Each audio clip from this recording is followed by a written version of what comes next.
All right, this is how you do an end of shift review as a preceptor. You are reviewing your ALS candidate for the day. So you log into Platinum Planner and you click Student Opportunity to Review. If you can't see that, so let me go back to my home, my preceptor home. If you can't see that, you go and to Opportunities, and then this bar at the top, you can select different criteria. Like if I've returned something, you can't see it, you can hit returned and you'll see it in this box and you just hit complete. But in this case, we're reviewing our most recent candidate. So they got done for the day. They sent us the paperwork, all their calls that they've inputted over the course of the shift. They've hit submit and it comes to us. And then we hit complete once we log into the web version here. This won't work on the app version. So if you have the app, you can log in, but I would rather you have to use the web version, either on your phone or on a computer. You hit complete, and then you'll see four tabs essentially on the left here. The black review tab is simply what the student has inputted, and you just have to review it. So you can see it as a student. The history of what the student did, and then obviously I'm the preceptor as well, so it then shows when it was submitted to me. So everything's tracked in here, and then these are the patients that we ran that day, and all the skills are here. I need you to review the skills to make sure they're accurate to what was actually done. And then you can see the eMeds link that they will put into the narrative portion in the patient notes here. They'll put their eMeds link for the call. You don't have to verify that. I will do that, but just make sure that it's there. And I'll check the eMeds at a later time. And then the thing you have to do here in the patient section is edit notes. So you've logged in, you went to Black Review. This is everything the student has done, or the ALS candidate has done. Your only requirement here is to hit this green Edit Note button and add a note. It could be lengthy, it could be short like this. Just something that some feedback specific to that patient. And you have to do it for each patient. Like need to work on bedside manner. Something like that. You were going to spend a little bit more time on that. This is just an example. I don't want to bore you, but try to do as thorough of a feedback as possible. Maybe talk about what you discussed on that call. Had a conversation about blah, blah, blah. This is just a way for you to be able to document what you did for that day, and helps with us when we go to look at the ALS candidate and clear them in the end. So this is very important to do a good job on here. Then once you've done that, you're done for this tab. There's a lot on this tab, right? But the only thing you have to do on this tab are these green notes. You get a lot of questions on that. The next thing I get a lot of questions on is this forms. See, there's two. As you scroll down, you see two forms thing. This is what the student did. This is what the student sees. So they completed this. They do not have to do this form. You will do this form in your Forms tab. I share this form with them so that they can see what they're going to be graded on. So they can see the form prior to you filling it out, so they can understand what the preceptor is going to be looking at. They do, however, fill out this form, and this is their preceptor evaluation, essentially of the day, of themselves, and of you. And here you see their preceptor name.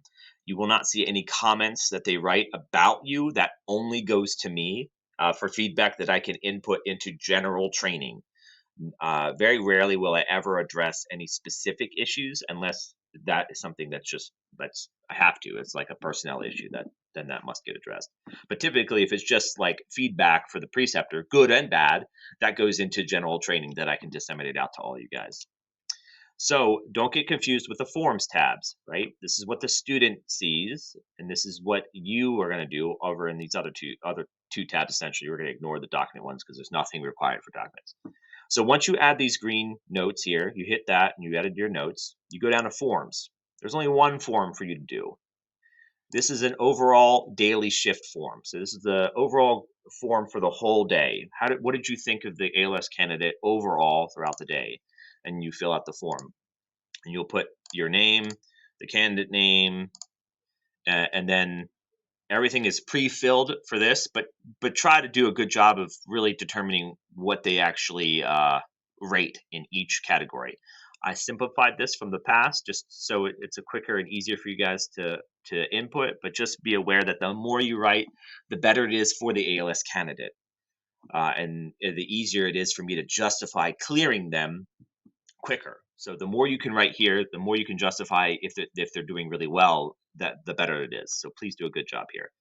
This is literally the only time you are required to do any like documentation work, right? So try to do a good job. It's very important.